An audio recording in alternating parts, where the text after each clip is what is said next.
It's delightful to return home and revel in the anticipation of more than a week's respite from work. I'm availing myself of a week's annual leave, my dear, she announced, her tone tinged with expectation. While I would appreciate additional attention from you, perhaps I could also arrange a few days off from my professional commitments. We might embark on a brief excursion, Jacob. We aren't embarking on a short trip, dear. I am embarking on an extended journey, he declared. Perplexed, she inquired, "What do you mean, honey?" I intend to take a week-long hiatus, not only from my employment, but also from our marital union, he clarified. Fear not, you are free to pursue your desires and companionship during my absence, just as I shall not hold any grievances for your actions. I apologize, Jacob. Reflecting on their marriage, she likened it to demanding occupation. Initially, I underestimated the parallels between marriage and full-time employment. A spouse must demonstrate reliability, fulfill their duties proficiently, and above all, ensure their partner's satisfaction. Our domestic life has become akin to a meticulously organized workday. Contemplating this, I pondered why marriage couldn't incorporate a provision akin to annual leave, permitting spouses to rejuvenate and return to their roles invigorated. Admit it, our marriage has grown somewhat stagnant, mundane, and routine, particularly in the realm of intimacy. I nearly forgot the sensation of pleasure. Thus, I concluded that we both require a hiatus to reignite our passions. Upon reflection, you'll acknowledge the validity of my proposal and ultimately appreciate the benefits it yields. You're delusional, Mia. I never assented to such an arrangement when we married, let alone received prior notice of your unilateral decision. I fail to comprehend why you anticipate my compliance with your unconventional plan, but I adamantly refuse to entertain it, Jacob protested. Smirking, she retorted, naive man, I do not require your approval. Relax, I have no intentions of abandoning you. I simply believe that after diligently fulfilling our marital obligations, we both merit a period of respite. I refrained from divulging my intentions earlier to preempt any objections. Moreover, tickets and accommodations have been secured, rendering any changes impractical, particularly considering your aversion to squandering funds. I need to purchase swimsuits for my upcoming trip to sunny Jamaica. We are going, she declared, prompting Jacob's inquiry. Who is this we? Jacob queried. My boyfriend and I, she revealed. Jacob's disbelief was palpable. You have a boyfriend? Who is he? That's not your concern. Just don't do anything foolish like informing his wife. Find yourself some diversion while I'm away, but remember to dispose of it before my return. This isn't a permanent departure. I value our marriage and you. This week off is for both of us. In 7 days, we'll both appreciate each other, and our marriage will be rejuvenated. Trust me, she asserted confidently. You're delusional if you think I'll allow this, Jacob retorted firmly. This is my final word on the matter, Jacob. Don't complicate things, she countered. I anticipated your disapproval, so I've already transferred most of our funds into an account solely under my name. Your remaining money will sustain you for a little over a week. Additionally, I've obtained a credit card in my name alone to prevent you from stranding me in Jamaica by canceling our joint cards while I shop. Embrace the inevitable and adapt to this idea sooner rather than later. You might even find yourself eager to repeat this experience. Jacob, after I finish shopping we'll have a few hours before I depart. I suggest we indulge in a passionate farewell to remind you of what awaits upon my return. I love you, she concluded before leaving. Upon her return home, Jacob was absent, a fact that didn't surprise her. You had your chance, she murmured. Goodbye. A week later, she returned home expecting to find Jacob. However, his absence was conspicuous. As she searched the house, she realized most of his belongings were gone. Damn it, he's throwing a tantrum, she muttered in frustration. I hope he has registered to file for divorce once he realizes the potential losses he will face. He will soon come crawling back. The intimacy with my boyfriend was satisfying, but I yearned for the unique experiences I could only have with my husband. First, I will demand an apology from Jacob and then I will lovingly forgive him before engaging in passionate intimacy. Once this is done, everything will return to normal. As Mia tidied up and prepared for bed, she was confident that Jacob would return soon.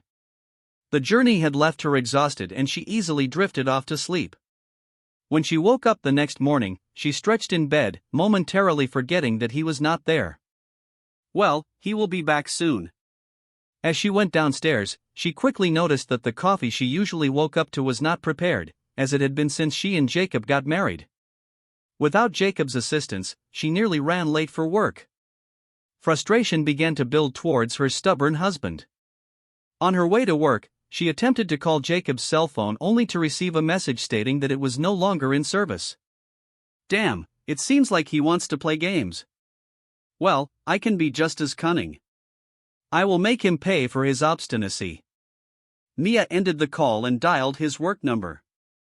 Hello, Mr. Sherman's office. How may I assist you? Hello, Sarah. This is Jacob's wife. Can I speak to my husband? I apologize, Mrs. Sherman. He is not here. All right. Can you inform me of his expected return? I'm sorry, but we are not authorized to disclose such information. Since when did you have a problem sharing this with me? When did silence become the policy? The secretary's response was laced with attitude. Because Mr. Sherman instructed me to give you this if you called, you bastard. The secretary abruptly ended the call.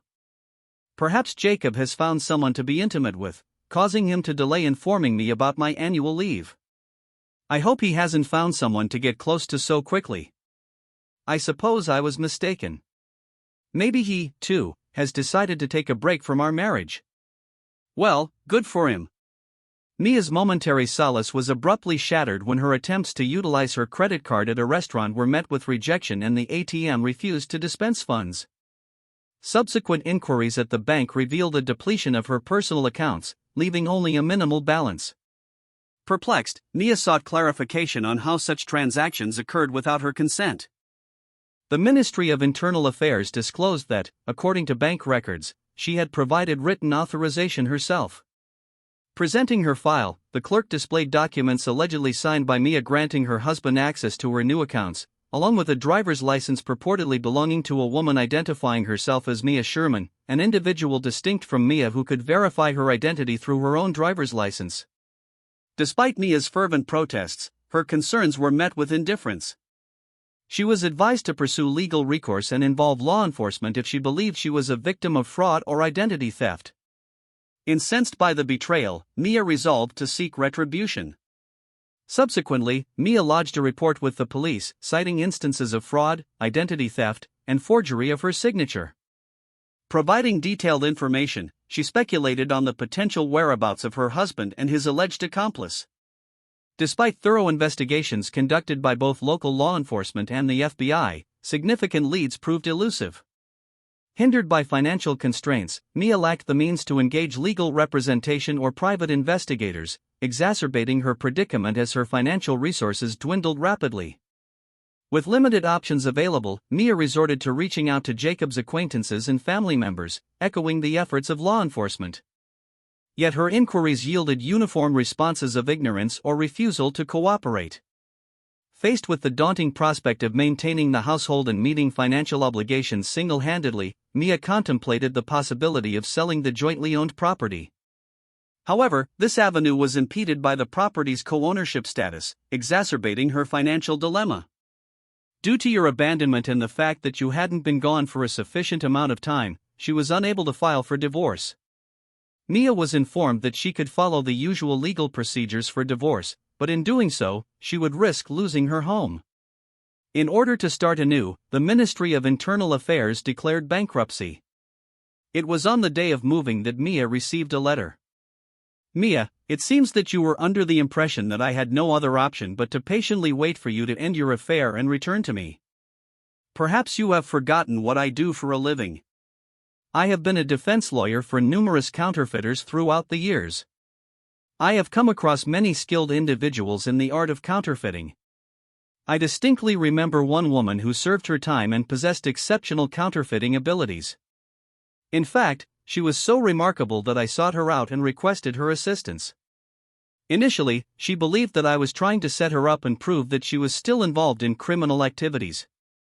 However, after calming her down, she shared her story with me about the challenges ex-convicts face in finding honest employment.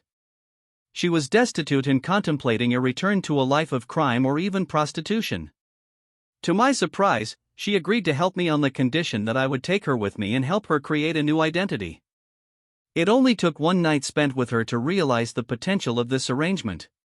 She was able to forge a driver's license using your personal information and her own photo. She then assumed your identity at the bank and forged your signature.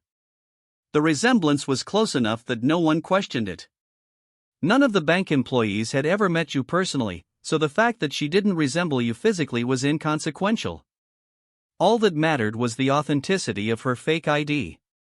Initially, my plan was to reciprocate your annual week-long absence with a year-long sabbatical from our marriage after returning your money to you. However, I couldn't comprehend how you could treat me in such a manner on the day you left. My generosity has now run dry. After spending a considerable amount of time with my partner, I have come to the conclusion that taking a break or ending our relationship is not the right decision. Therefore, Mia, in accordance with your comparison of marriage to a job, I must inform you that you are no longer employed. We encourage you to subscribe to our channel to ensure that your next partner remains faithful, and please continue listening to the upcoming story as it surpasses the current one. However, if you are below the age of 18, it is strongly advised that you refrain from listening.